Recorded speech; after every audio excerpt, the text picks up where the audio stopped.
Yo le he leído muchas veces a mi amigo Reyes, tengo la suerte de gozar con su amistad, que la memoria es el antídoto que nos puede evitar la ocasión de repetir la barbarie.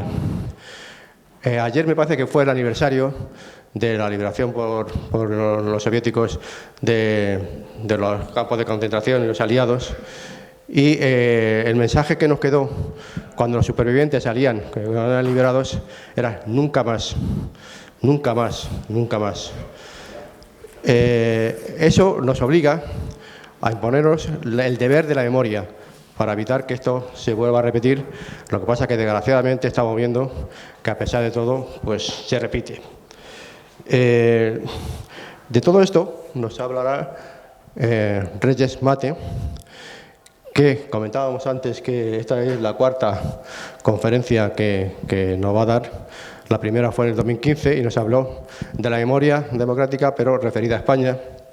Luego, en octubre del 2016, hizo la conferencia inaugural del curso, que versó sobre la justicia en Don Quijote. Y la última, que es la que nos ha llevado a recordar muchas cosas, que para mí es memorable, fue también otra conferencia inaugural en el 18 sobre los retos del nacionalismo. Él es doctor ad honorem y profesor de investigación del Instituto de Filosofía del Centro Superior de Investigaciones Científicas. Fue galardonado con el Premio Nacional de Ensayo por su libro La herencia del olvido, que reconoce que en el año 2018 fue el mejor libro de este tipo, de ensayo, publicado en español, no en España, sino en español, o en el resto de las lenguas cooficiales del Estado. No voy a aburrir más. Sabes que estás en tu casa, Reyes, cuando quieras puedes avanzar. Muchas gracias.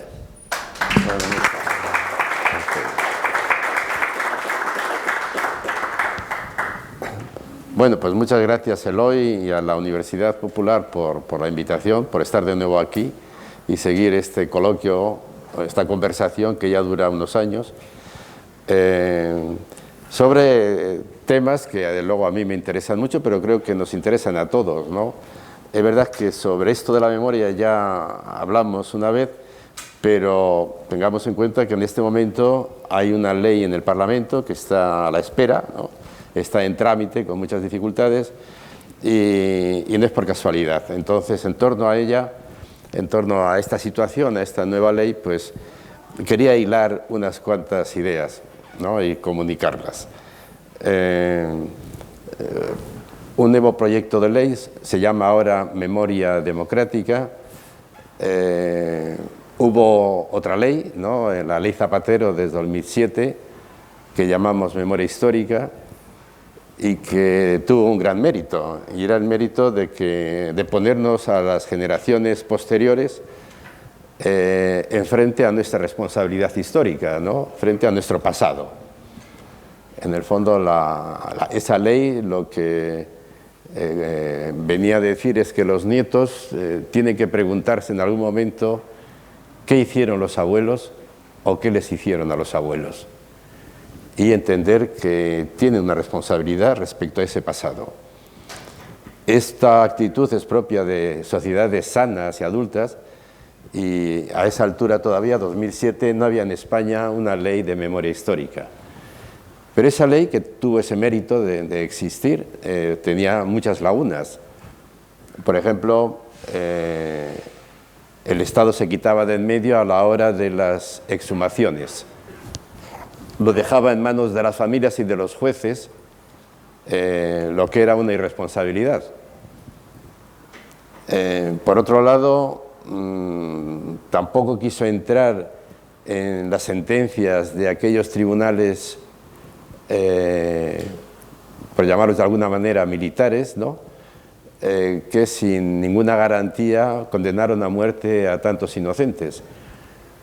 Entonces, en vez de entrar en la descalificación legal o jurídica de esos procesos, lo que se hizo fue una declaración general diciendo que eran inmorales. Eran inmorales, claro, pero no que eran ilegales. Y así, ¿no? Hubo una serie de, respecto a las indemnizaciones a las víctimas, tampoco era una ley muy generosa, ni muy previsora, de suerte que Rajoy, cuando llegó después de Zapatero, se ufanaba de que él había conseguido no poner ni un céntimo en esa ley. Bueno, pues se ha pensado que había llegado el momento de retomar el tema y completar aquellas lagunas, ¿no? Y de ahí esta ley de la memoria democrática. Y es una ley que en muchos aspectos completa a la anterior, ¿no? Por ejemplo, en estos, entra a fondo en el tema de las exhumaciones y el Estado se va a hacer responsable de las exhumaciones y todo lo que eso conlleva, la implicación de los fiscales y de los jueces, los costos económicos, etcétera.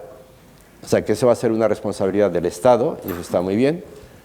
Después también la ley descalifica jurídicamente a aquellos tribunales, es decir, declara a aquellos tribunales no inmorales, sino ilegales, y por tanto las sentencias que pronunciaron injustas, con todas las consecuencias que de ello se derivan. Y el primer artículo de la ley es una ley muy amplia, ¿no? El primer artículo de la ley es una condena clara y rotunda del golpe de Estado y de la dictadura franquista. Mire, que es una ley que avanza, ¿no? ¿Por qué está en el dique seco en este momento? ¿Por qué hay dificultades en tramitarla? Pues porque algunos de los partidos necesarios necesario su apoyo para que salga adelante, como Esquerra Republicana, pues plantean algunas cosas que son prácticamente imposibles, como anular una ley de amnistía, cosa que desde el punto de vista jurídico es muy difícil o casi imposible, y además en el fondo innecesario, porque a través del desarrollo que ha habido desde 2007 hasta hoy en la ley penal internacional, hay muchos delitos que, de acuerdo con aquella ley del 77, de amnistía del 77, habrían prescrito, pero que sin embargo, gracias al desarrollo, digamos, jurídico internacional, son crímenes vigentes. Por ejemplo, todos los crímenes relacionados con las desapariciones siguen vigentes de acuerdo con muchos tribunales internacionales. Es decir, que mientras alguien está desaparecido, no empieza a contar el tiempo, solamente empieza a contar el tiempo de la prescripción cuando aparece. Mientras no aparece, es como si hubiera sido ayer, aunque hubieran pasado 5 siglos, ¿no? Por otro lado, también el secuestro de niños, por ejemplo, también es un crimen que no prescribe, etcétera. Es decir que, bueno, está ese problema, y luego hay algunos otros, como el de las indemnizaciones a su patrimonio. Es verdad que ERC con el PSOE eran los únicos partidos actuales, ¿no? Con el Partido Comunista también, claro, que tenían patrimonio y que el franquismo pues secuestró o confiscó, y piden indemnizaciones. En fin, lo que quiero decir con esto es que en el fondo es una ley necesaria, pero lo que quisiera decir que es una ley insuficiente. Porque es verdad que habla de memoria democrática, pero no vale cualquier memoria. No vale cualquier memoria. Hay memorias de mucho tipo, pero la memoria buena, la memoria que necesita una sociedad, tiene que reunir algunos requisitos. La memoria buena es aquella que consigue crear condiciones para que la barbarie no se repita. Esa es la memoria buena, eso es la sustancia de la memoria. Y hay que preguntarse si nuestra memoria es de esas. Sí, está creando condiciones para que la barbarie no se repita, o sencillamente lo que hacen estas memorias es mirar hacia atrás, en el mejor de los casos, hacer justicia al pasado, pero no crear condiciones para que la historia no se repita.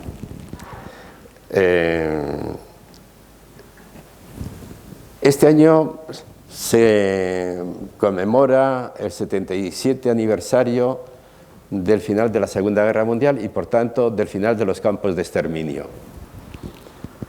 Se ha hablado mucho de la memoria del Holocausto. Y ahora, con esta perspectiva de 77 años, pues en muchos sitios se está haciendo esta pregunta, nos estamos haciendo esta pregunta. ¿Hemos recordado? Y en segundo lugar, ¿y hemos recordado de suerte que la barbarie no se repita o se ha repetido la barbarie? La primera pregunta, ¿realmente se ha recordado después de tanto tiempo? Y hay que decir que sí, y que la memoria ha hecho mucho camino, ¿no? La memoria, a lo mejor hace 30 años era un asunto menor, pero hoy la memoria llama la atención. De la memoria se ocupan los políticos, de la memoria se ocupan los intelectuales, los literatos, los programas de televisión. En las universidades hay cursos, tesis doctorales, en fin. La memoria es uno de los grandes temas de nuestro tiempo, eso es evidente. En ese sentido podemos decir que la memoria, me estoy refiriendo a la memoria del Holocausto, porque conviene referirse a ello para luego hablar de la memoria nuestra. Y esta memoria del Holocausto, digo, ha conseguido ser recordada, cosa que no era fácilmente previsible. Cuando acaba la Segunda Guerra Mundial había muchas dudas de que las generaciones posteriores se interesaran y recordaran. Había muchas dudas. Las dudas tenían dos causas. Por un lado, la Guerra Fría, ¿no? Acaba la Segunda Guerra Mundial y empieza la Guerra Fría. Lo que las potencias enfrentadas en la Guerra Fría, lo que no querían eran, por ejemplo, que los alemanes miraran hacia atrás. Lo que querían era incorporar lo más potente de Alemania al respectivo bando, ¿no? Y por eso los americanos o los soviéticos se pegaban por llevarse a los mejores científicos, a los mejores intelectuales, a los mejores políticos, a los mejores profesores, a sus respectivos bandos, ¿no? Es decir, la Guerra Fría no estaba interesada para nada en la memoria. Lo que estaba interesada era en anular al adversario, al enemigo, ¿no? En fin, las condiciones externas no eran favorables para la memoria, pero también había razones internas. Es decir, ni los propios judíos querían recordar, ¿no?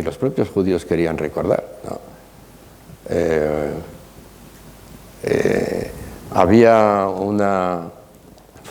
aquella presidenta del Parlamento Europeo, Simone Veil, ¿no? Que fue también ministra con De Gaulle y que es una superviviente. Fue una niña que con 18 años sobrevivió a un campo de exterminio mientras que sus padres fueron asesinados, y ella cuenta que al llegar a casa, pues ella quería contar su historia y en la familia nadie quería oírla. Y querían oír a su hermano, que había estado en el Ejército de Liberación, había estado en la resistencia. Eso es lo que quería oír, pero oír lamentos no quería.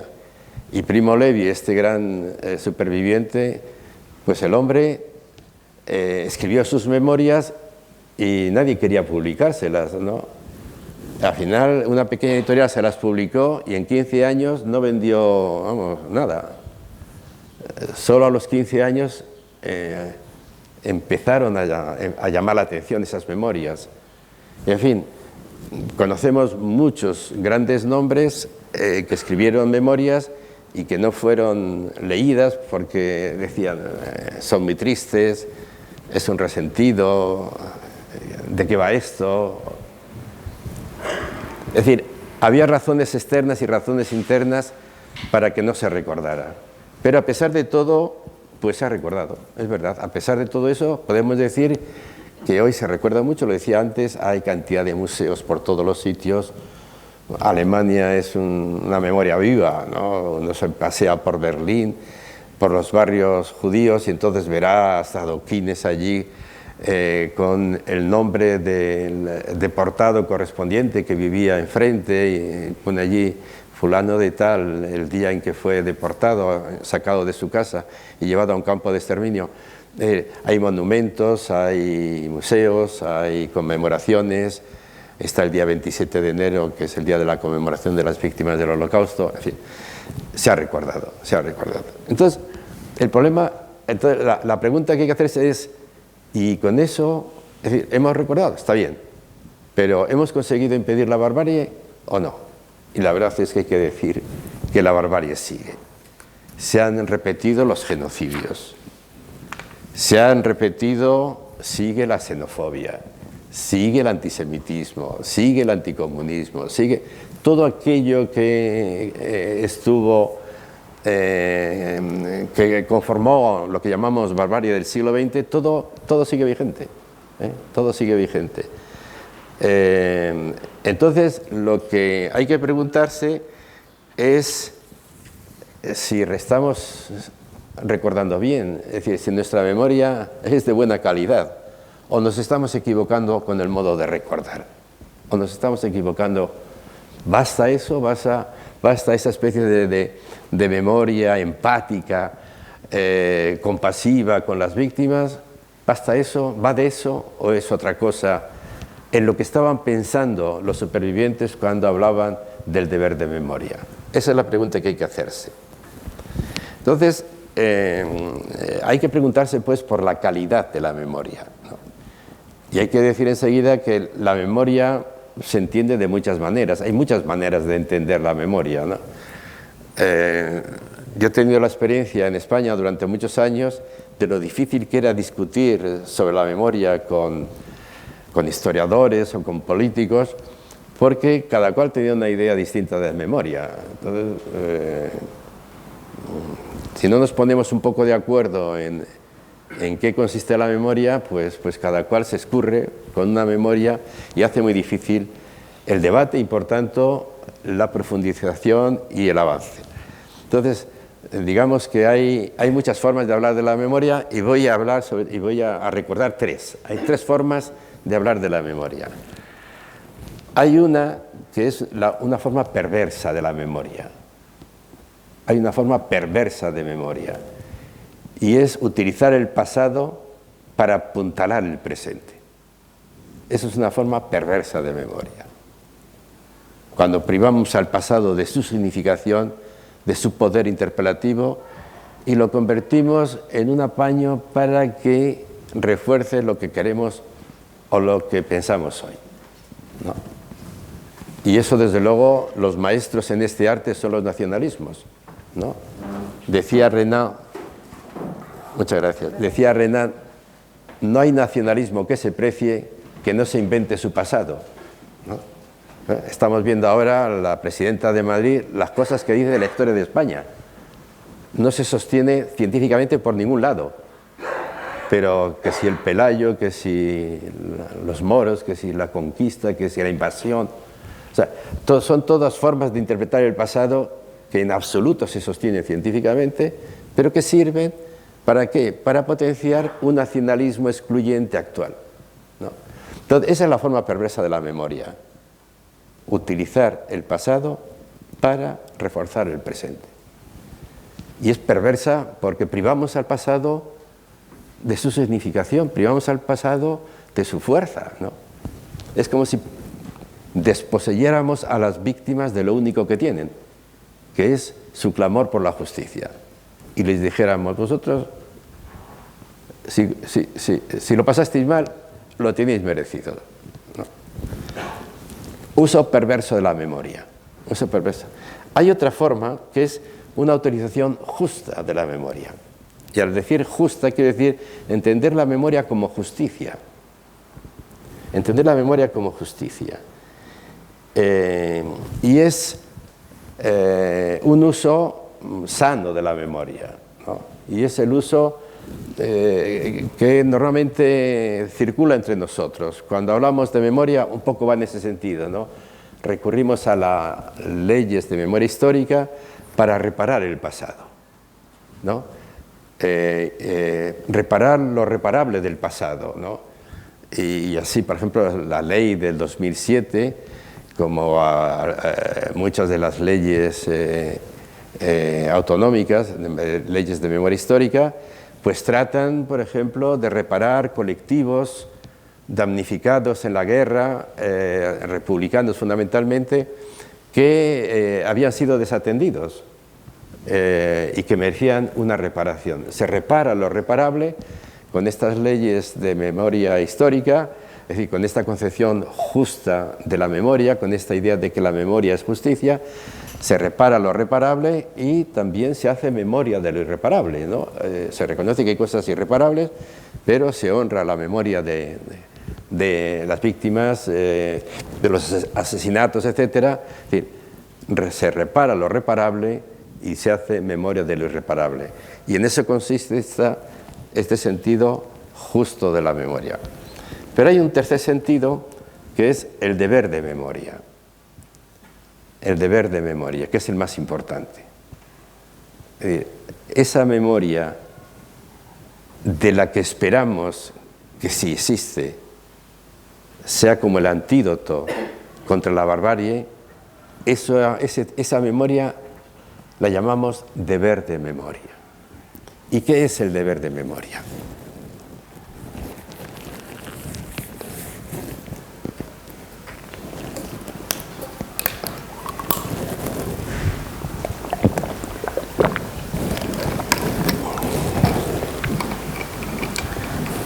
El deber de memoria es una cosa reciente, es decir, la memoria no ha sido un deber durante muchos siglos, era una actividad o una potencia, una capacidad,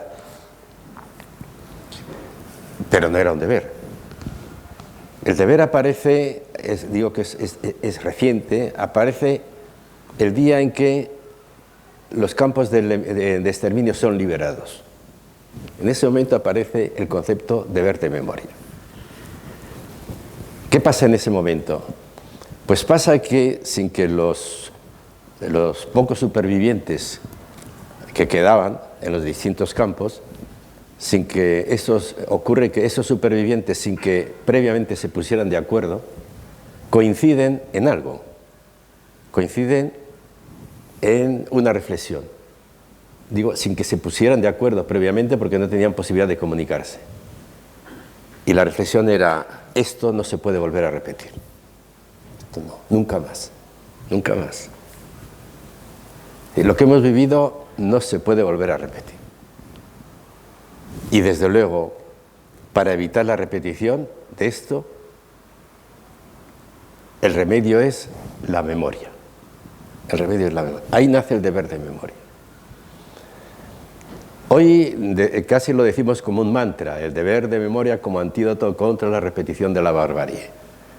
Pero si uno se fija bien, es un poco contradictorio. En fin, pedir a la memoria que pare a la barbarie parece un poco exagerado.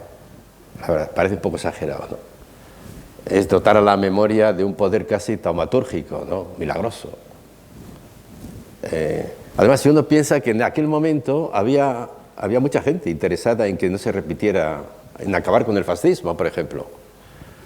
Pero aquella gente que eran políticos o militares, pues tomaron decisiones fuertes, ¿no? Por ejemplo, el Plan Marshall. El Plan Marshall estaba guiado por la idea de que mejorando la situación económica de la gente se evitaba la tentación de los extremismos, y por eso se tomó esa medida. Otra medida importante y a la altura del problema era, por ejemplo, imponer a los alemanes una constitución democrática. La constitución democrática alemana de la Bundesrepublik, de la República Federal, se la impusieron las potencias vencedoras. Vais a tener esta constitución y punto. Porque se entendía que con esas cosas no se jugaba, ¿no? No se iba a dejar a la voluntad de los alemanes, se iban a crear un sistema político que, como el de Weimar, pues acabara trayendo luego a Hitler, ¿no? Entonces, Se impone en las escuelas, por ejemplo, una fuerte formación en valores cívicos, en el valor de la tolerancia. Es decir, se toman medidas serias. Pero los supervivientes dicen, no, más importante que todo eso es la memoria. ¿Y por qué? ¿Por qué es más importante para las víctimas, para los supervivientes, la memoria que todas esas otras grandes medidas políticas? Pues por una razón. Porque ellos dicen, ellos saben que han vivido algo que no fue pensado, algo impensable. Lo que ocurrió no se le había ocurrido a nadie, literalmente no se le había ocurrido a nadie. Nadie había imaginado que un sistema político decidiera llevar a efecto el exterminio de todo un pueblo por el hecho de ser un pueblo diferente. Había habido mucho antisemitismo en el pasado, pero en fin, se perseguía a unos, a otros, se expulsaba a los judíos, pero la idea de exterminarles no había pasado por la imaginación de nadie. Nadie había imaginado ni pensado realmente lo que ocurrió. Eso lo sabían las víctimas. Entonces se hacen esta reflexión. Si ha ocurrido lo impensable, lo inimaginable, entonces, ojo con fiarnos demasiado con nuestro pensamiento y con nuestra imaginación. Seamos realistas, partamos de lo que somos capaces de hacer, aunque no seamos capaces de imaginarlo. Partamos de la barbarie que hemos vivido. Entonces, la barbarie, la experiencia vivida se convierte en lo que da que pensar. Como la humanidad ha hecho la experiencia de que ha ocurrido lo impensable, lo ocurrido se convierte en lo que da que pensar. En eso consiste el deber de memoria, en tomar conciencia de que para que la historia no se repita, no tenemos que hacer grandes dibujos, no tenemos que imaginar un futuro diferente. No, lo que tenemos es que ser muy realistas y partir de lo que hemos hecho. Partir de lo que somos capaces de hacer y de lo que hemos hecho. Y en este sentido, lo hecho, ese pasado que tenemos detrás, se convierte en un deber, se convierte en el punto de partida de una nueva forma de pensar y de vivir. Entonces, el deber de memoria consiste en repensar, es decir, en pensar de nuevo todas las piezas de las que consta la historia, pensarlas de nuevo, de otra forma, para que la historia no se repita. ¿Y cuáles son esas piezas de las que consta la historia? Pues la política, la ética, el arte, el derecho, la religión. Todo eso hay que repensarlo teniendo en cuenta el pasado.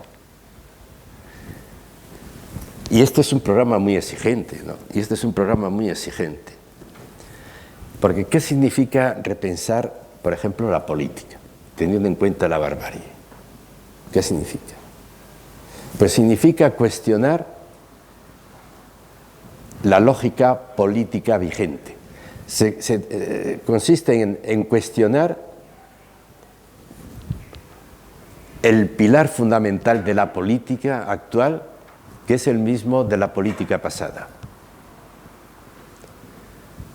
Lo que llamamos la lógica política, lo que explica, lo que nos explica a nosotros la razón de ser de la política. ¿Y cuál es ese fundamento? ¿Cuál es esa columna vertebral? ¿Cuál es esa lógica de la política que habría que cuestionar si tuviéramos en cuenta el deber de memoria? Es decir, si quisiéramos repensar la política teniendo en cuenta lo que hemos hecho. Pues ese fundamento consiste en la idea de progreso. Lo que caracteriza a la política de nuestro tiempo, como la política pasada, es el progreso. Es el progreso. No hay una palabra que unifique más a la política de derecha y de izquierdas que la idea de progreso. Todo el mundo hace una oferta de progreso, de mejora, de avance, de superación. Pues decían esos supervivientes, progreso y fascismo coinciden. Progreso y fascismo coinciden. Si queremos evitar la repetición, hay que cambiar la forma de entender la política, porque progreso y fascismo coinciden. ¿Y qué coinciden el progreso y el fascismo? Coinciden en esta idea, en la idea de que para el progreso, como para el fascismo, lo importante es lograr el objetivo, independientemente del precio, avanzar, aunque el camino esté lleno de víctimas. Hay un filósofo alemán, Hegel, que dice, explica un poco la historia de la humanidad, y de lo que explica la historia de la humanidad es un progreso constante, el progreso. La humanidad, desde el Neolítico hasta hoy, ha ido avanzando, progresando. Y se para en un momento y dice, es verdad que ese progreso lo ha hecho en base a producir mucho sufrimiento y muchas víctimas. La historia de la humanidad es una historia de victimación, dice él. Dice, pero no tiene por qué inquietarnos, porque ese sufrimiento, todas esas víctimas son el precio de la historia, el precio del progreso. Por eso estos supervivientes decían, progreso y fascismo coinciden, porque lo que demuestra es una política que es indiferente al sufrimiento, a la injusticia de una buena parte de la humanidad, con tal de que, digamos, las cifras globales funcionen y mejoren. Entonces, repensar la política consistiría en cambiar la idea, digamos, cambiar la sustancia de la política y pensar que más importante que avanzar a cualquier precio es luchar constantemente y reducir el sufrimiento y la injusticia. Son dos enfoques totalmente diferentes, pero de momento seguimos con la idea todavía de progreso, con la idea de progreso. Y además, aquí podríamos introducir lo que ahora, algo a lo que nos hemos hecho muy sensibles, y es que ese progreso a cualquier precio está suponiendo la destrucción de la naturaleza y por tanto ya nos ha creado el problema ecológico en el que nos estamos jugando el ser o no ser del planeta. Pero todo tiene que ver con la lógica del progreso, con la lógica del progreso. ¿Y qué significaría pensar la ética teniendo en cuenta la experiencia de la barbarie? Teniendo en cuenta todo eso a lo que me refería antes. Pues significaría también cambiar de ética. La ética, en el fondo, es la respuesta a la pregunta ¿en qué consiste ser bueno? ¿En qué consiste ser bueno? ¿En qué consiste la acción humana? ¿En qué consiste ser bueno? Y la respuesta que nos damos es una respuesta que decía Primo Levi, este superviviente, esa hay que dejarla fuera del campo. Esa ha muerto en el campo. Y es la ética de la buena conciencia. En el fondo, pensamos que ser una buena persona es ser una persona con conciencia, es responder a la conciencia, al dictado de la conciencia. Y eso es muy peligroso. Eso lo tendríamos que revisar. ¿Por qué? Porque dicen estos supervivientes, alguno de ellos, dice, es que esa buena conciencia la tenían los nazis. Un nazi podía perfectamente por la mañana leer a Rilke, que es un poeta divino, y por la tarde, al volver del trabajo, ponerse a tocar el piano a Schubert, y durante el día asesinar, a mansalva, a activar las cámaras de gas o los hornos crematorios. La buena conciencia habría que sustituir la buena conciencia, dice Primo Levi, por algo nuevo. ¿Y esto algo nuevo qué es? ¿En qué consistiría la nueva ética? ¿Por qué habría que cambiar esta idea de que ser bueno significa ser respetuoso, actuar conforme a la conciencia? ¿Por qué habría que sustituirla? Pues no habría más que fijarse en el título que da Primo Levi a su libro de memorias. Él lo titula Si esto es un hombre. La nueva ética La nuestra debería ser responder a esa pregunta: si esto es un hombre. ¿Y a qué se está refiriendo? A esto, a los desechos de la humanidad. Si eso es un hombre, si nos hacemos cargo de eso, ¿no? Mira, hoy ser bueno debería consistir en asumir la causa de esos desfavorecidos, de esos desechos, de esos maltratados, de esas víctimas de la historia, ¿no? Entender. Oh, se ha caído esto. Esa sería la nueva ética. No algo que nos sale de dentro, no algo que decidimos nosotros, ¿no? Nuestra conciencia, sino responder a la pregunta que nos hace el otro, ¿no? Esa sería una ética nueva, la ética lo que llamamos la ética de la alteridad. La ética de la alteridad. Y habría que seguir así, por ejemplo, el derecho. El derecho penal debería operar un cambio radical en su forma de entender la justicia. El derecho penal piensa que hacer justicia consiste en castigar al culpable. No, hacer justicia debería ser reparar los daños de las víctimas. Es mucho más lógico. Y sin embargo, cuando vemos que cuando se produce por ahí un acto así violento, la gente pide justicia, y pedir justicia es linchar al culpable. No. Lo que hace el deber de memoria es sensibilizarnos a las víctimas y, por tanto, plantear el derecho penal, no en primer lugar como castigo al culpable, no se trata desde luego de ninguna impunidad, sino de entender que el objetivo de la justicia debe ser reparar los daños de las víctimas. Y eso también supone un cambio. En fin,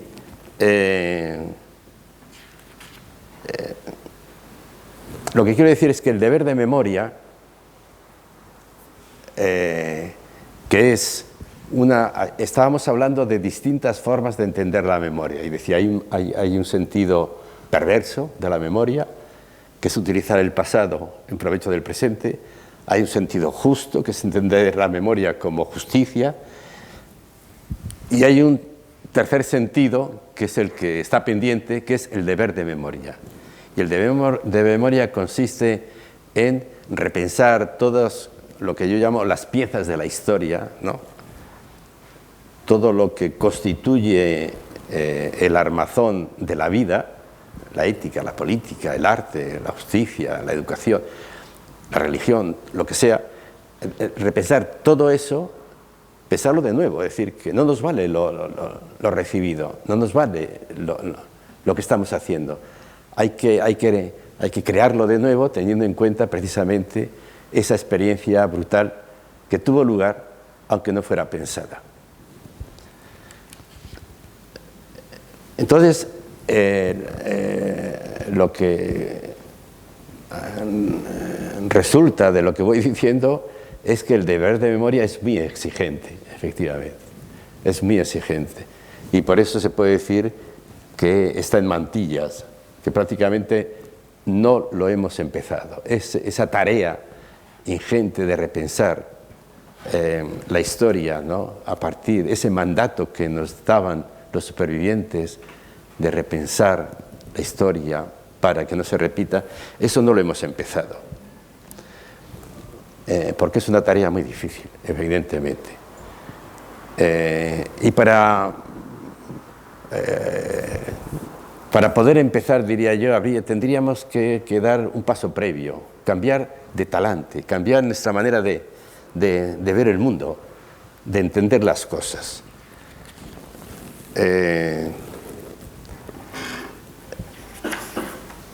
Y para desarrollar esta idea, para clarificar un poco este punto, me voy a referir me voy a desviar un poco y contar una historia. Hace un par de años me parece que 2 o 3 años, no sé, estuvo Pedro Sánchez, fue a ver al Papa, no os acordaréis. Y habló la prensa, no sé qué, le recibió. Y lo que no dijo la prensa es que el Papa en esos breves minutos le regaló un libro. Un libro. Nadie habló de ese libro. Es un libro que se titula Síndrome 1933 y está escrito por un comunista judío italiano. Hombre, la cosa vista desde España tiene su gracia que un papa regale a un político español un libro escrito por un comunista a un judío y a lo mejor era hasta masón, ¿no? El libro se titula Síndrome 1933. Yo me tomé la molestia de comprar el libro y de leerle. Digo, ¿qué hay en ese libro? ¿Qué es lo que tiene de particular ese libro? Es un libro interesante porque es un libro que, en la intención del Papa, sería que hay algo en el libro que se puede aprender, que puede ser interesante para hoy, ¿no? Bueno, el libro habla de 1933. 1933 es el año de acceso de Hitler al poder. 1933. Y el libro, lo que hace este autor, que se llama Hinsberg, Sigmund Hinsberg, lo que hace el libro es preguntarse cómo fue posible que en el país más culto de Europa, Alemania, pensemos que en Alemania se vendían más periódicos que en Francia, Inglaterra e Italia juntos.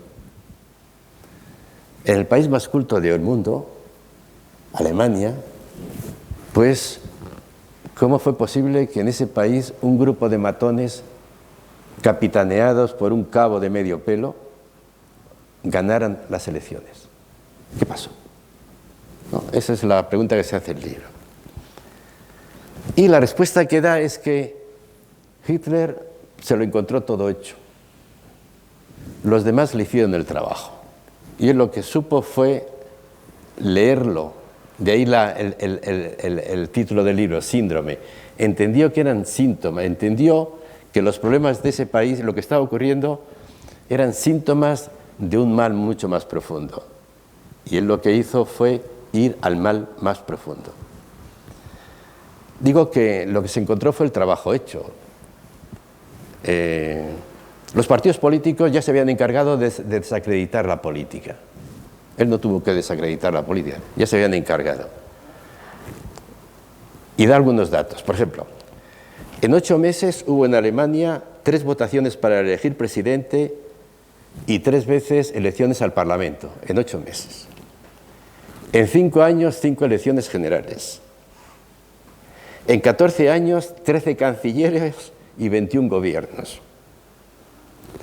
En Alemania había 34 partidos políticos. Había partidos políticos por gremios, por confesiones religiosas, por clases sociales, por regiones.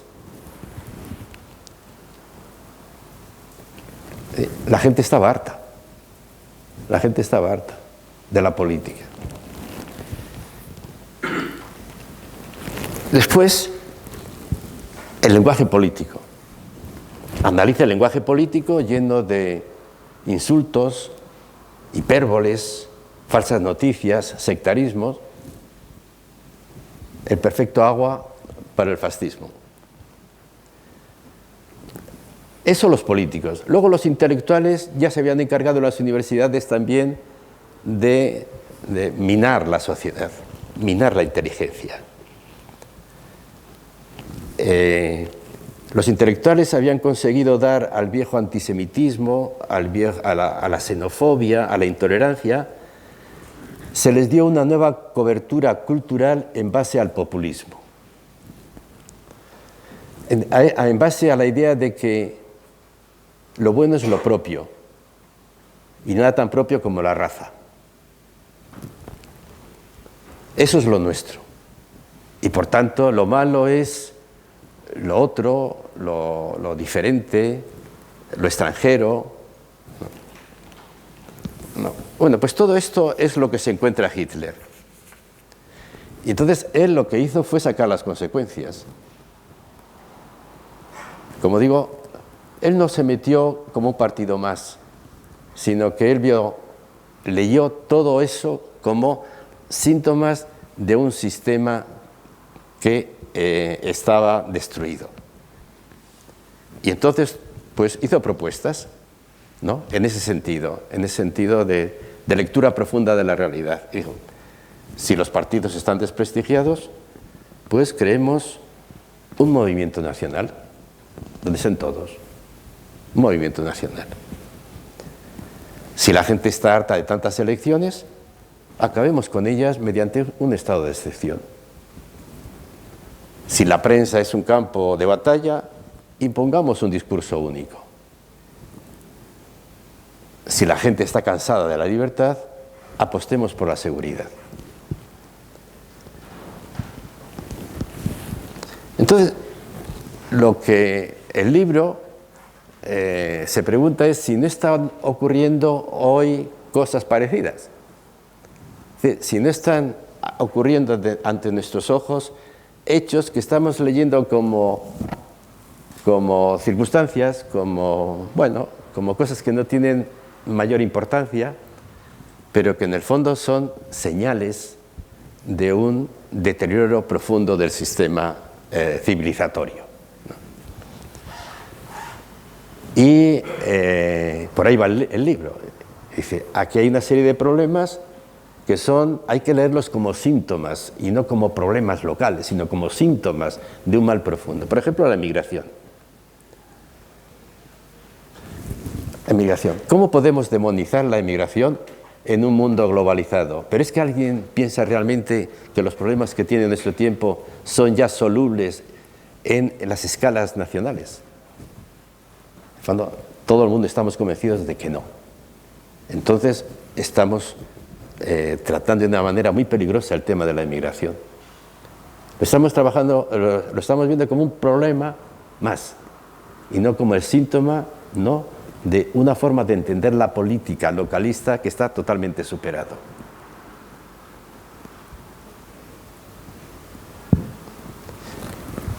El lenguaje político. Analicemos el lenguaje político.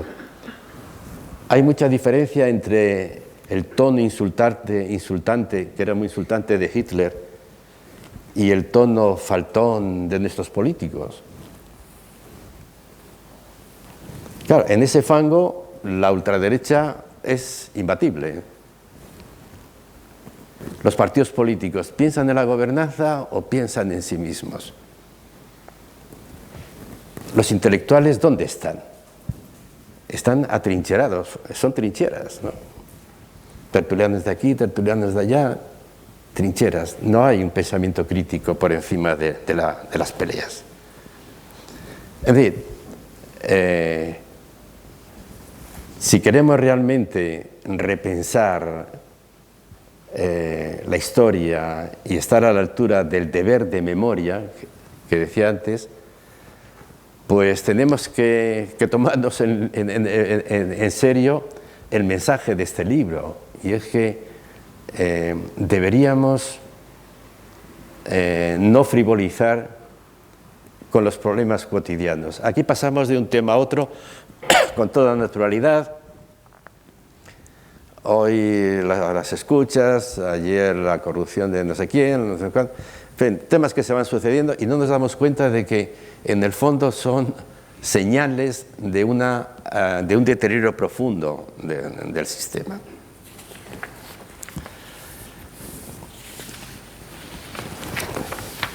Bueno, ya voy acabando.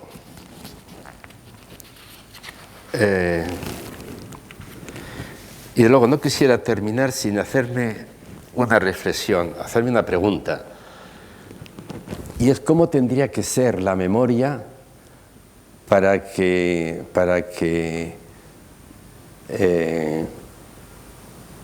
alumbrara un nuevo tiempo. Decía antes que el deber de memoria la sustancia del deber de memoria es la idea del nunca más, de la no repetición.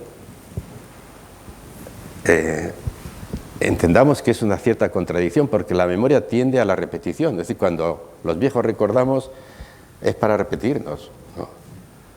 Y lo que estamos diciendo aquí, lo que pedimos a la memoria, a esta memoria, es que no se repita, ¿no? Entonces, estamos diciendo que la sustancia de la memoria, el objetivo de la memoria, quien invoque la memoria lo que tiene que tener en cuenta, sobre todo, es el nunca más, la no repetición, un nuevo tiempo, un nuevo tiempo. ¿Y eso cómo se consigue? ¿Cómo se consigue el nuevo tiempo?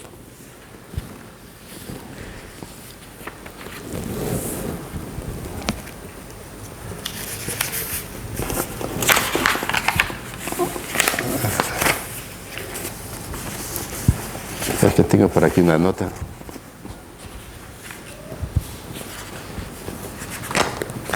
Bueno, el nuevo tiempo.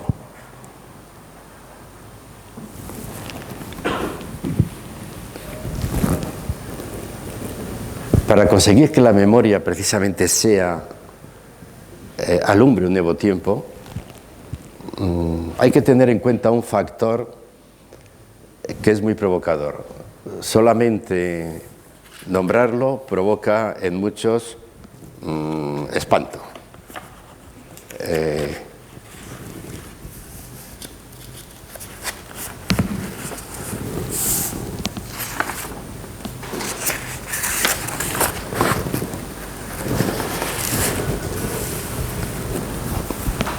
No encuentro la chorrera, pero es igual. Provocan muchos espantos. ¿Por qué? Porque lo que puede hacer que la memoria, en vez de repetir, interrumpa el pasado, es entender que el futuro de la memoria, la sustancia de la memoria, es el perdón. Es el perdón. Dice Paul Ricoeur, que es uno de los grandes pensadores franceses de este siglo, dice: el perdón es el objetivo de la memoria. El perdón es el objetivo de la memoria.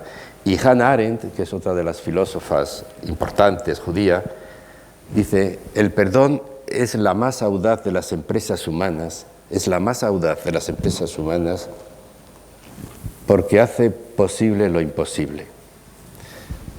La más audaz de las empresas humanas.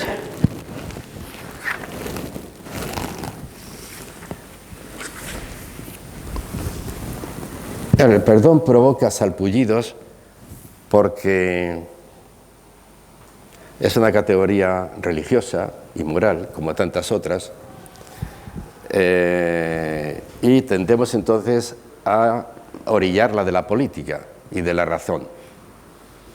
Pero estos autores nos dicen que están haciendo un uso racional del perdón, están dando un sentido político al perdón, un sentido lógico al perdón, y por tanto deberíamos tomarlo muy en serio políticamente. ¿Y cómo lo explican? No se trata, por tanto, de la apelación a un concepto religioso, ni siquiera moral, sino a una forma de entender la acción humana.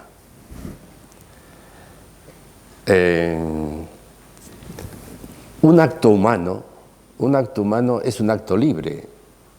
Lo que caracteriza al acto humano, a diferencia de un acto animal, es que es un acto libre. Es decir, un acto, por tanto, creativo, un acto libre. Un acto libre es un acto no encadenado, liberado de las cadenas, de los determinantes, de los condicionantes.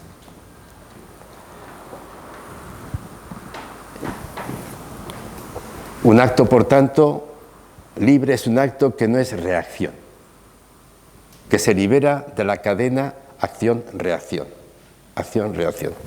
Ese es un acto libre, un acto libre, un acto sin cadenas, desencadenado, ¿no? Liberado de la cadena. Pues bien, no hay mayor encadenamiento que el pasado. Nunca hay menos libertad que cuando una acción es la reacción a una situación anterior. Bueno, el perdón consiste en romper esa relación acción-reacción. El perdón consiste en liberarnos de la cadena, de la acción a la reacción, para que el acto sea libre.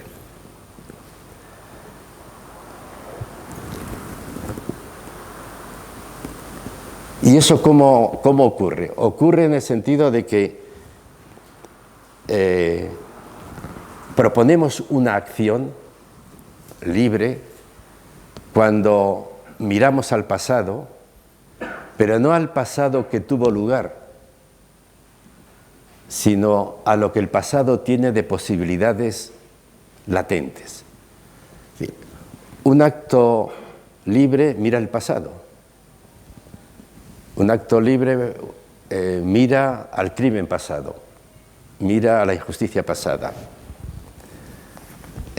Pensad, por ejemplo, en la película Maichabel, que es un buen ejemplo de lo que quiero decir. Maichabel, una víctima, mira el pasado. Pero no se fija en ese momento del pasado en el que el criminal que tiene delante, el que asesinó a su marido, asesina. Mira el pasado porque está enfrentándose al asesino. Pero no ve en el asesino al autor del crimen, sino a un sujeto capaz de obrar de otra manera. Es decir, mira al pasado, pero no al pasado que tuvo lugar, no al pasado del asesino, del asesinato, sino al pasado que es el autor del crimen, que puede cambiar y le da una segunda oportunidad. Y por eso, dice ella, el perdón, no me gusta la palabra perdón, prefiero segunda oportunidad. Consiste en enfrentarse al pasado, pero para extraer de él no lo que tuvo lugar, sino potencialidades, posibilidades que están latentes y que debidamente actuadas pueden dar origen a una acción diferente del crimen. Ese es el perdón, ¿no? Entender que el pasado no nos puede encadenar, sino que tenemos que confiar y entender que hay en el pasado, y a la hora del pasado hablo del asesino, hablo del enemigo, hablo del otro, ese al que nos hemos enfrentado, que tiene unas posibilidades, ¿no?, que si él hace un camino como lo hace la víctima, porque en el caso de Maichabel Lassa, recordaréis, naturalmente que ella ha hecho un camino para poder dar al asesino una segunda oportunidad. Ella ha tenido que liberarse del dolor que supone y del deseo de venganza que supone el asesinato de su marido. Ella ha hecho un camino. La víctima también, el victimario también tiene que hacer un camino. Tiene que entender ese etarra, por ejemplo, que lo que hizo no era un acto heroico, como le dijeron en la organización, sino un crimen.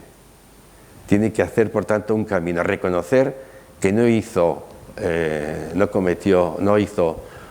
una heroicidad, sino que cometió un crimen. Y, por tanto, se distancia, se arrepiente en ese sentido y pide una segunda oportunidad. Pide a la víctima la posibilidad de demostrarle que puede comportarse de otra manera. En este sentido, la memoria consuma el ciclo. La memoria ya propone un tipo de acción que no es reacción, que es una acción libre, liberada de todo ese pasado.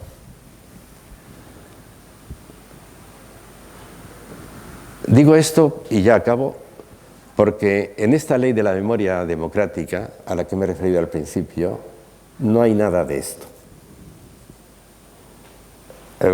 Por eso, en un debate que pude tener con el secretario de Estado de la Memoria Democrática y el secretario de Estado de Educación, yo les decía que esta ley es perfecta en cuanto memoria entendida como justicia, porque detalla todas las posibilidades de reparar los daños reparables y de hacer memoria de los irreparables, pero que no da un paso adelante, en el sentido de crear condiciones para que la historia no se repita.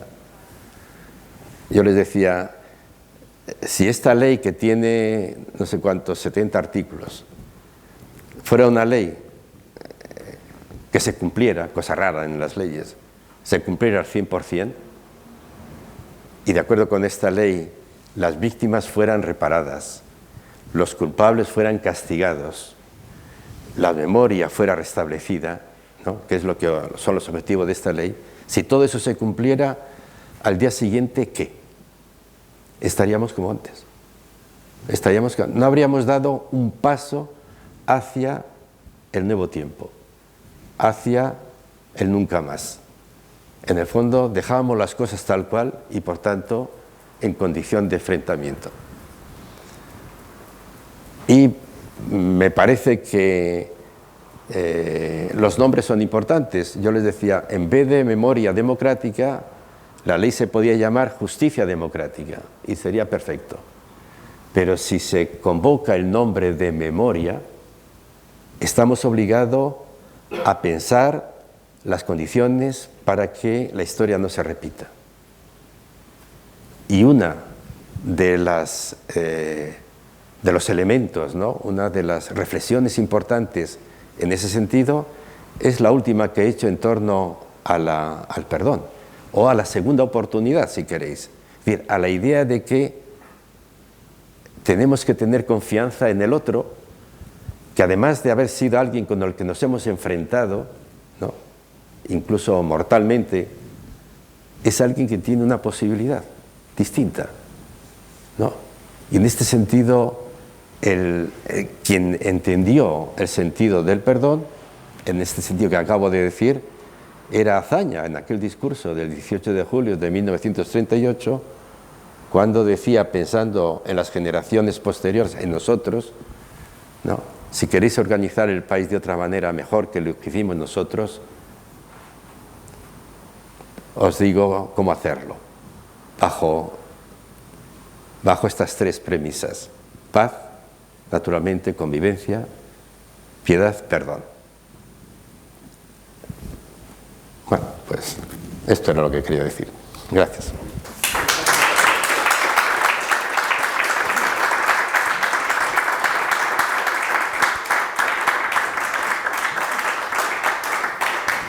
Muchas gracias, Reyes.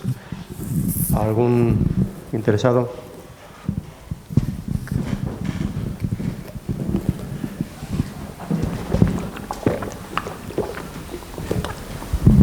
Buenas tardes, señor Reyes Mate. Como siempre, es un placer escucharle. Yo he oído, bueno, mi abuelo se le cayó una pared encima, lo llevaron al hospital de sangre y bombardearon el hospital de sangre. Con lo cual, yo hasta hoy en día no sé. Se oye con mucho ruido. ¿Y ahora? Hoy en día no sé dónde está mi abuelo. Pero en mi familia, ya en el año 78, 79, los mayores decían, es mejor no remover, pero no olvidar. Pero no transmitían todo lo que tenían que transmitir. Se fueron quedando en sus corazones y tuvimos los herederos investigar. Y eso sigue así en muchas familias. Parece que los que hemos perdido no tenemos derecho a sacar a nuestros seres queridos de donde están. Otra cosa quería preguntarle. El libro que acaba de decir está en italiano. ¿Se puede encontrar en español? No está en español de momento, ¿no? Ah, gracias.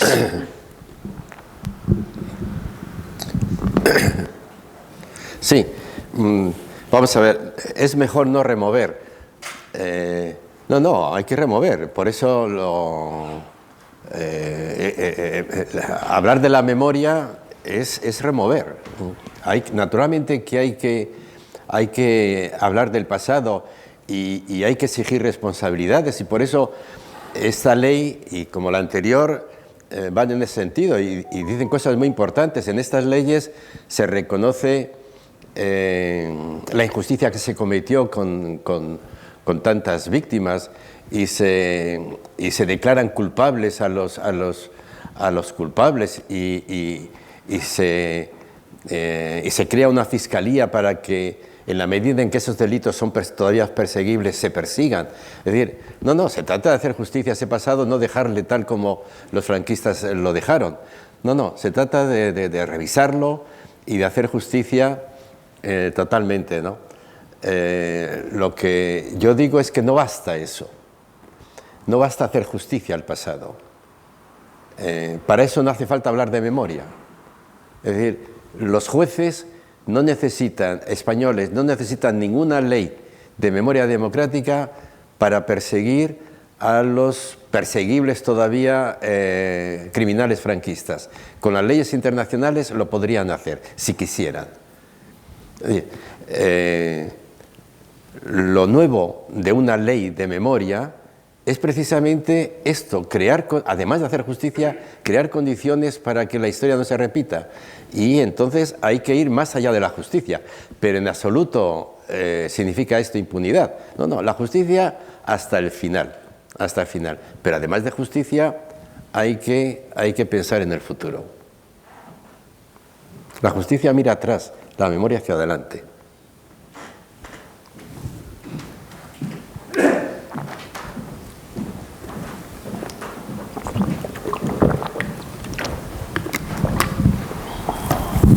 Hola, buenas tardes. Hay una cosa que ha dicho que me ha puesto los pelos de punta, que la situación actual es igual que la de Alemania de Hitler, o muy parecida, creo entender, ¿no?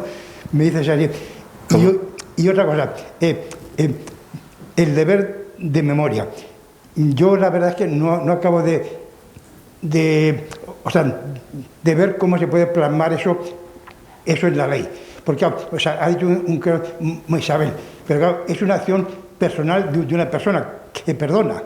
Ahora, eso legalmente, ¿cómo se puede plasmar?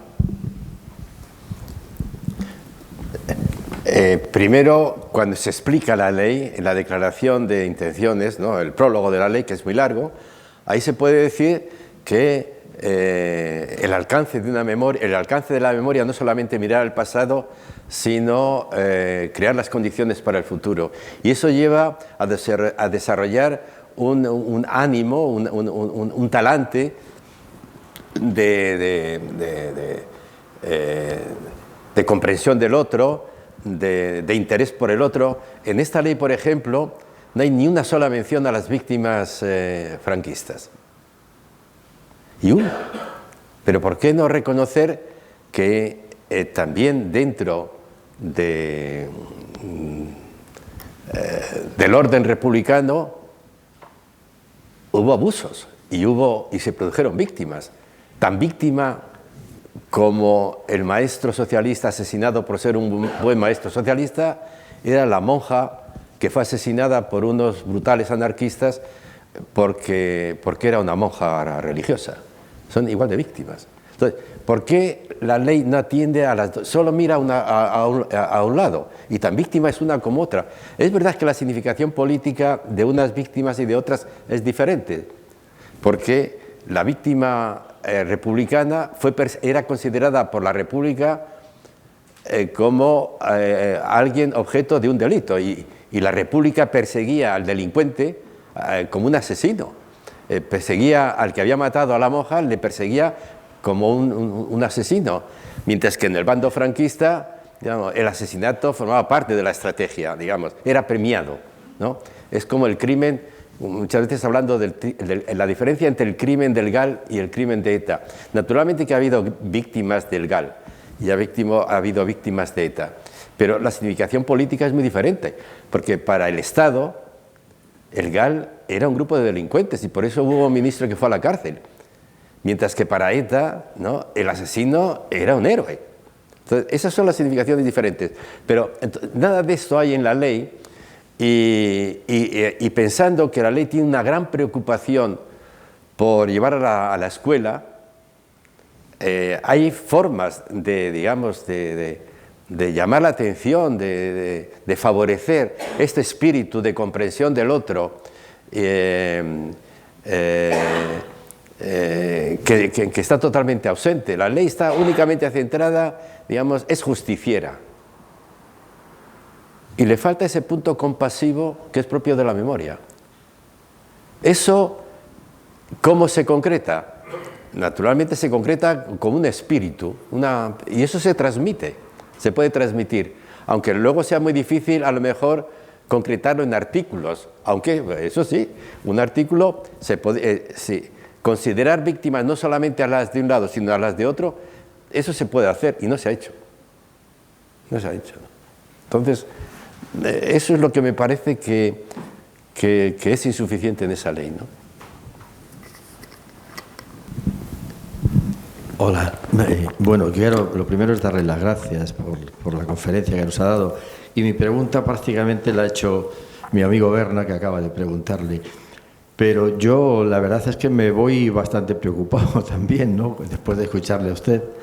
Y quería comentarle si cree usted que con los políticos que tenemos actualmente, tanto en el Parlamento nacional como en algunos parlamentos de las comunidades, con el odio que se hablan y los insultos con los que se zahieren todas las semanas, ¿cree usted que pueden ser capaces de llegar en fin, a algo de lo que usted nos ha hablado aquí, que es lo que yo estoy completamente de acuerdo? Y también con la ley. Bueno, yo no sé latín, pero sé que eso de que dura es la ley, pero es la ley. Podrían hacerla también en algunos casos un poco más suave para contemplar algunos de los casos que usted nos ha puesto.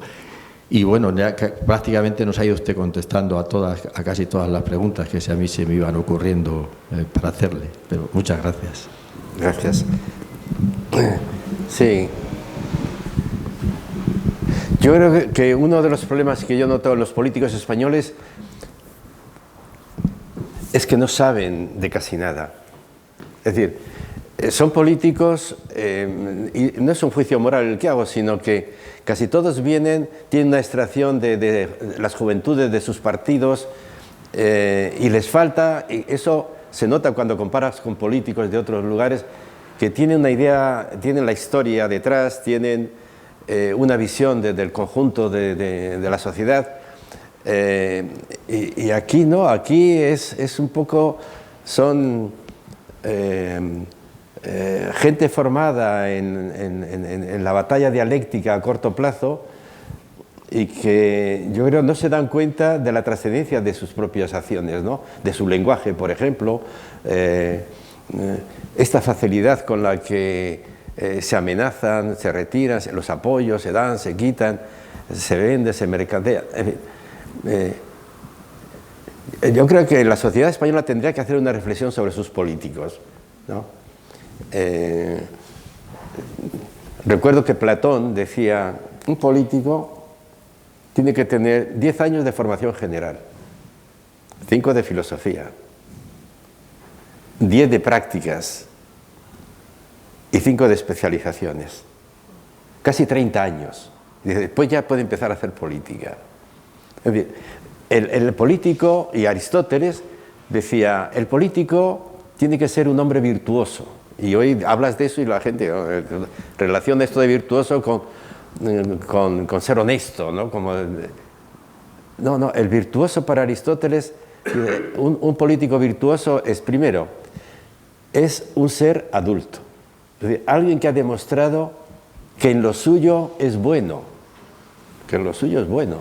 como profesor, como carpintero, que ha demostrado que domina su profesión y que es bueno en su profesión.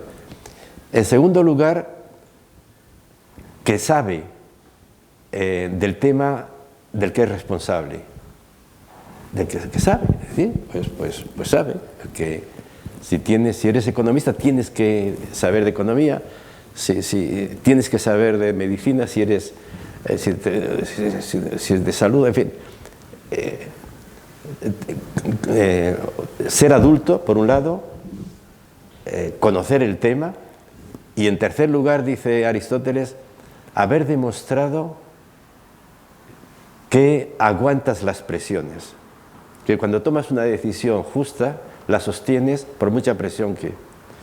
Claro, con esas normas griegas los políticos suspenderían, pero traigo estos ejemplos para decir que la política no se puede improvisar en el sentido tiene que haber una preparación, es un servicio a la sociedad que hay que hacerle en un tiempo determinado, con una formación determinada, y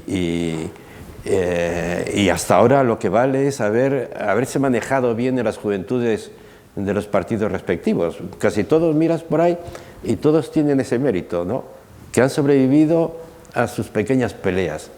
Y entonces, claro,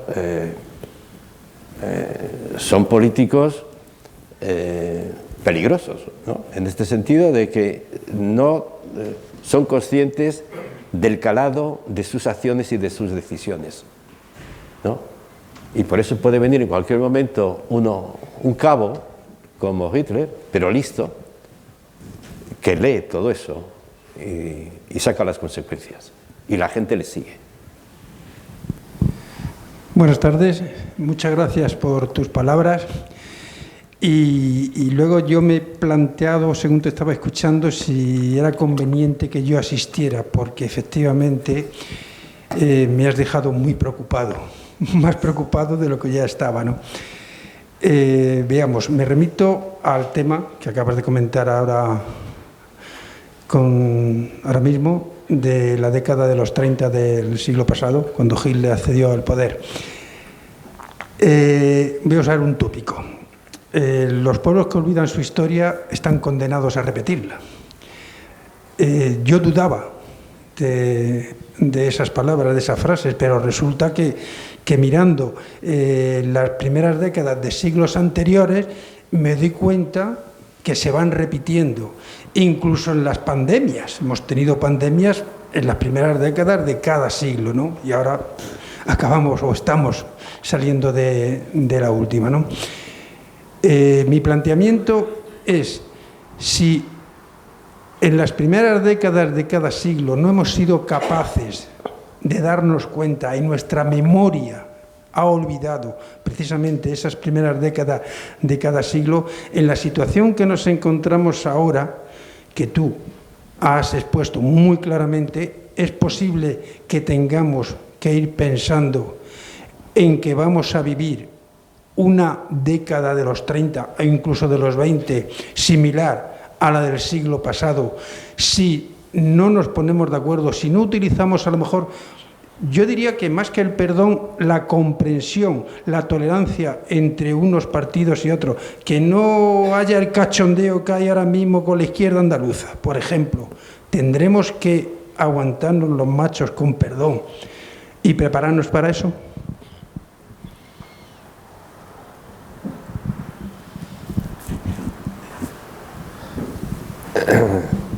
No sé si estamos viviendo el peor momento de después de la Segunda Guerra Mundial.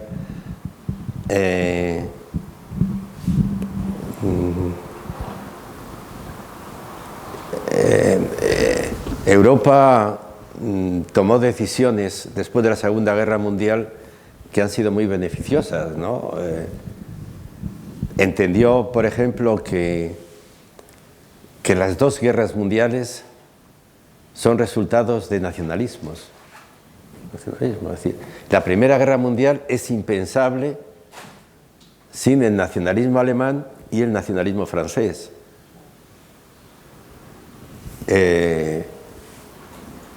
Y por eso la Segunda Guerra Mundial de la Segunda Guerra Mundial sale la idea de crear un espacio transnacional. Es decir, muy importante eso. El espacio político no puede ser nacional porque el nacionalismo ha llevado precisamente a las dos guerras. Hay que crear espacios transnacionales entre los países beligerantes. ¿Sí? Por eso cuando hablamos del enemigo y del otro y que hay que tener confianza, si uno mira lo que fue el enfrentamiento de Francia y Alemania en 1870, cuando la victoria de Prusia sobre Francia, el odio que había entonces podía naturalmente presagiar una guerra mundial, pero sin embargo ha salido una colaboración entre Alemania y Francia después de la Segunda Guerra Mundial con la Unión Europea. Quiero decir que hasta eso es superable, ¿no? Pero bueno, yendo al fondo del asunto, efectivamente se crea ese espacio que a mí me parece muy importante en la Unión Europea. Y la Unión Europea ha entrado en dificultades cuando han llegado políticos que han empezado a olvidar de dónde venía la Unión Europea, ¿no? El caso más claro fue Merkel. Yo creo la Merkel que cuando la crisis de 2008 entiende que primero son los problemas alemanes y luego los de Europa, cosa que era impensable hasta ese momento en la historia alemana, donde recuerdo una entrevista a Schmidt, Helmut Schmidt, que fue canciller, y él decía: yo voy con Mitterrand siempre 3 pasos por detrás y nunca me permitiré, decía él, nunca permitiré que Alemania traduzca en poder político su poder económico, porque somos muy conscientes de que, como también luego diría Helmut Kohl, ¿no?, cuando decía: prefiero una Alemania europea a una Europa alemana, a propósito del marco, ¿no?, cuando se debatía si los alemanes renunciaban o no al marco por la Unión, por el euro. Entonces, eso ha sido muy positivo para Europa, ¿no?, la conciencia de un espacio transnacional después de la Segunda Guerra Mundial, y eso ha sido, explica en buena parte el bienestar que hemos vivido, ¿no? Eso empieza a cuartearse ahora, efectivamente. Lo nuevo respecto a la historia de la posguerra es el auge de los nacionalismos en este momento. Que el auge de los nacionalismos no es un problema local, es un problema que atenta a la idea fundamental del espacio europeo. Es que el espacio europeo es la superación de los nacionalismos, de lo nacional, de lo estatal, ¿no? Es la creación de un espacio que trasciende eso. Y eso es lo que es peligroso, porque imaginemos que Le Pen, en fin, todos estos partidos nacionalistas acabaran al final gobernando en sus respectivos países. Esto supondría un golpe mortal para la Unión Europea. Entonces, a mí me parece que el problema viene por ahí, ¿no? Viene de que tenemos un capital que es fruto de una experiencia muy dolorosa, que es el espacio europeo, y que se está amenazado hoy por tendencias nacionalistas en todos los países. Sí, buenas tardes. Ha sido muy clarificadora su disertación, yo creo. A mí me ha resultado, pues eso, enriquecedora, y me ha permitido explicarme pues muchas cosas que antes de venir aquí no las tenía muy claras. Aparte de la preocupación que susciten sus palabras en la mayoría del auditorio, porque claro, pinta un panorama que todos estamos viendo venir, no solamente con la actitud de los políticos en este país, sino con el cambio climático que está ocurriendo, con el deterioro del medio ambiente y tal. Pero me ha resultado interesante la reflexión que hace sobre la utilización perversa de la memoria que hace, y creo que ha citado expresamente a nuestra presidenta de la Comunidad Autónoma, esa interpretación perversa, que yo comparto con usted, que no tiene ningún rigor histórico ni tiene ningún sentido. Y por otra parte, esa misma persona, y bueno, todos mis respetos hacia ella, que no tiene nada que ver, desprecia la memoria más cercana que tiene en su propia familia. Hace unos días hizo unas declaraciones en el sentido de que a mí mi abuelo nunca me habló de esto, porque de lo que ocurrió 80 años atrás en este país, porque entiendo, y es toda una manifestación de intenciones, que lo que tenemos que mirar es hacia el futuro y no hacia el pasado, y es justamente lo contrario que usted ha intentado transmitirnos en esta charla. Muchas gracias. Sí, vamos, no tengo nada que comentar. Es verdad que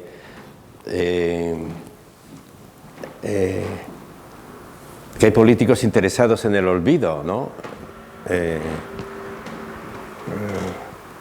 Yo me pregunto, por ejemplo, a propósito del País Vasco, a mí me está preocupando mucho, y sigo muy de cerca todo lo que ocurre allí, me está preocupando mucho el que se llegue a una normalización sin que la sociedad vasca haya hecho duelo, se haya enfrentado a su responsabilidad. Eso es peligrosísimo. ¿Por qué? Porque si se piensa que olvidando dejas atrás los problemas, te equivocas. Porque si tú puedes cometer o ser parte, ¿no?, de una situación desastrosa como fue la que vivió el País Vasco, y con solo olvidar todo se normaliza, ¿qué impide volver otra vez al conflicto, si basta luego dejar de recordar para que todo se normalice? Es decir, la condición, lo de no querer remover el pasado, eso es solo calma aparente, porque los problemas profundos siguen ahí, y se ve muy bien en el odio que transmite, en la fobia que transmite en sus palabras y sus decisiones, ¿no? Que lejos de contribuir a la reconciliación, a la convivencia, lo que hacen es ahondarla, ¿no? Digamos, habla para los suyos, para fortalecer a los suyos, y por tanto para agrandar la brecha respecto a los que no son suyos. Es tan ingenuo pensar que no hablando del pasado supera sus problemas, que la verdad es que no vale la pena discutir, porque está tan demostrado, tanto que a nivel personal como a nivel social, la única forma de superar los conflictos es enfrentándote a ellos, ¿no? Que pensar que cerrando los ojos lo supera, eso es de una enorme ingenuidad, ¿no? O perversidad.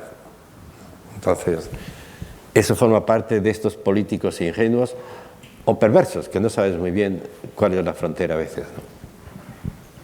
Yo quería preguntarte una cosa antes de pasar la palabra que ha pedido el compañero. Yo he hecho en falta, por fin ya, porque que hay tiempo, de una reforma de la educación. Yo sé que mis nietos y mis hijos no conocen absolutamente nada de lo que pasó desde el 31 hasta el 70. O sea, yo creo que no se, en la educación no se forman a los chavales para poder conocer la historia, como decía el compañero, y así evitar la repetición. Sí.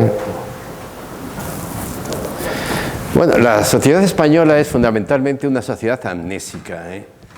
Es decir, es de las sociedades europeas que más tarde han accedido a la memoria, que más a remolque van de ella.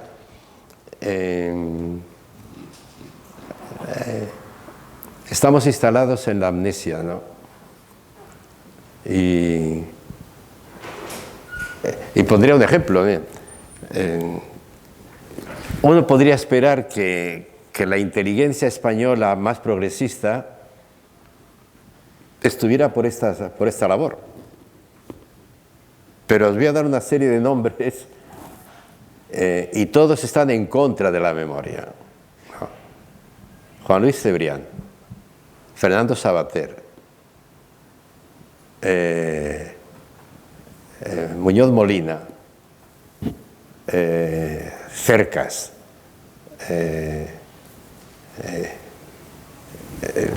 bueno, historiador. ¿Cómo? Félix de Azúa. Y tantos, es decir, todo lo que, una inteligencia que en Europa, digamos, el correspondiente a esa inteligencia progresista es muy sensible a estos problemas, aquí es terrible. Bueno, y además con unas obras como la de Cercas, por ejemplo, El impostor, o artículos diarios de unos y otros. Recuerdo un artículo de un historiador, de Mater Dolorosa, Pepe Álvarez Junco, que titulaba: eso de decir que los pueblos que no recuerdan su pasado están condenados a repetirlo es una memez. Así empezaba un artículo suyo en El País. Bueno, pues si un historiador te dice eso, un historiador como él, que es un historiador sensible que es curioso, este es muy sensible a las víctimas del Holocausto y totalmente insensibles a las víctimas de la guerra civil, ¿no? Que eso también hay mucho en España, ¿no? Gente que con las víctimas exteriores tiene una actitud distinta de las propias, ¿no? Entonces, toda esta inteligencia de la que cabría esperar, digamos, un trabajo pedagógico respecto a estas ideas, pues están contra ellas. No digo ya otras firmas en otros campos ideológicos que están mucho más, claro, mucho más definidas en su contra, ¿no? Bueno, en eso España es diferente. ¿Sí? Una cosa que me ha venido a la mente cuando he dicho que, o sea, que la construcción europea ha sido uno de los temas fundamentales para que se supere la guerra, ¿no? Ahora, yo es que creo que la construcción europea se ha hecho en contra de otra parte de Europa. Entonces, claro, o sea, lo que ha pasado ahora en Ucrania es una cosa que tenía que pasar, puesto que se ha hecho una construcción europea de una parte de Europa en contra de otra parte, que es Rusia. Entonces, claro, eso claro, yo creo que es un germen que ha dado lugar a lo que ha pasado ahora, ¿no? No he podido captarlo bien, pero es que estoy un poco sordo, ¿no? No, que quiero, preguntarte y no piensas que la construcción europea se ha hecho de una parte de Europa en contra de otra parte, que es Rusia, ¿no? Bueno, Europa se construye en el contexto de la Guerra Fría y es verdad que hay ahí una limitación del espacio europeo, ¿no? De Gaulle decía desde hasta los Urales, ¿no? ¿Cómo definir Europa? Yo creo que Europa,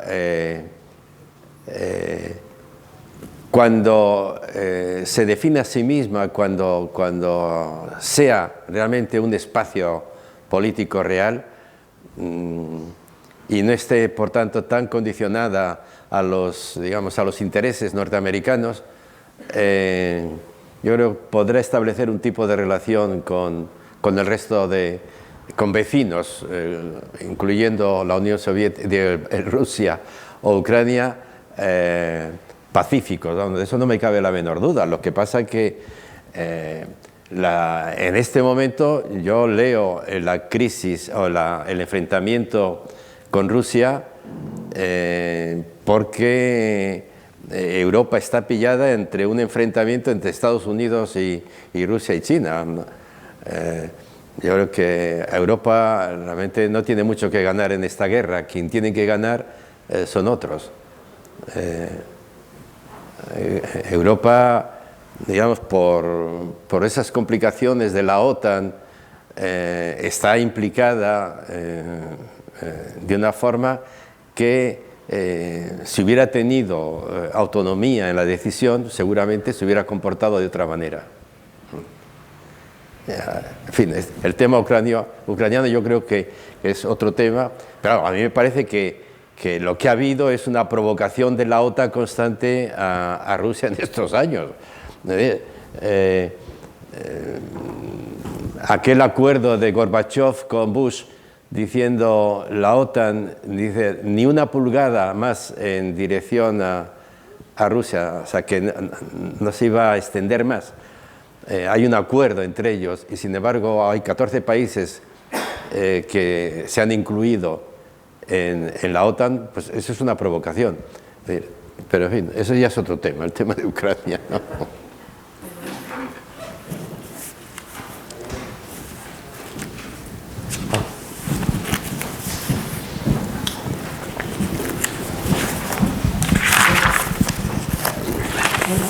Hola.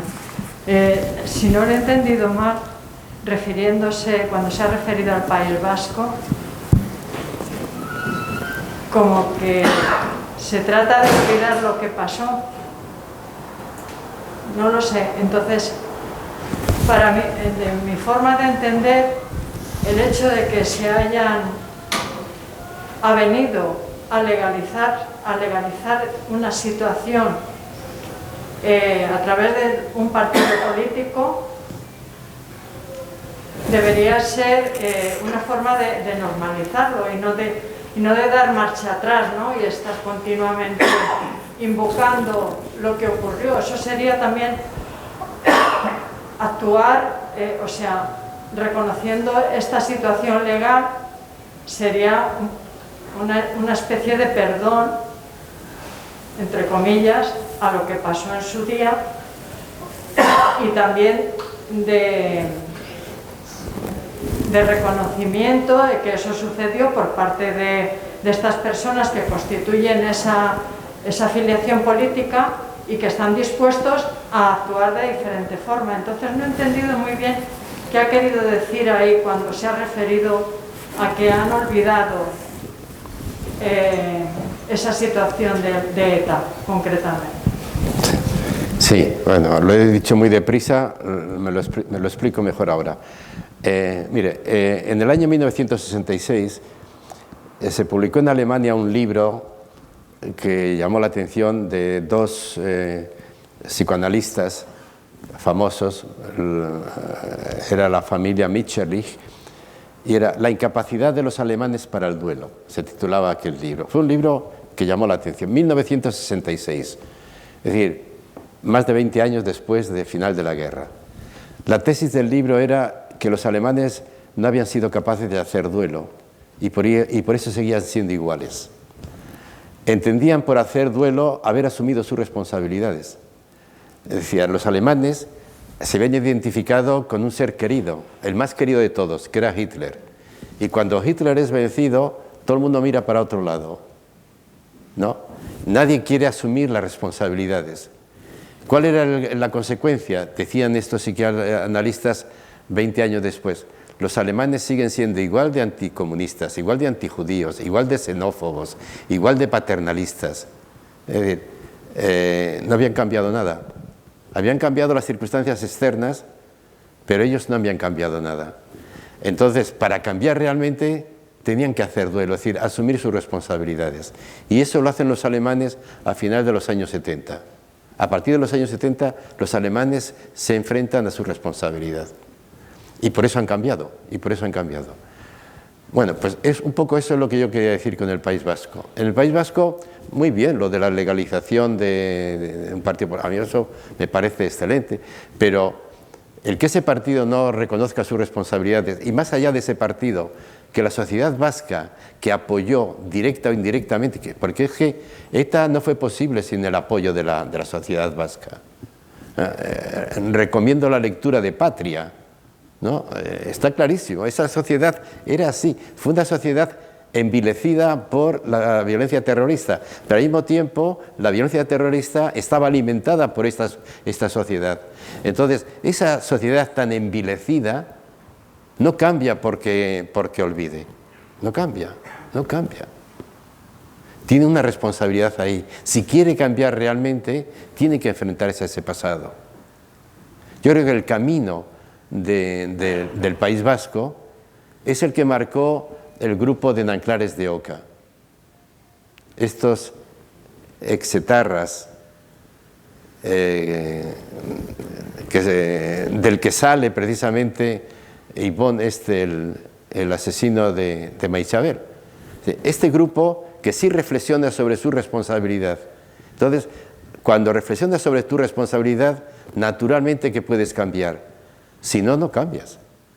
Te adaptas. Y eso es muy triste porque de alguna manera desperdicias todo el capital que hay en el sufrimiento. Todo el capital político y moral que hay en el sufrimiento. Lo desperdicias. Y este me parece que es el problema de la sociedad vasca.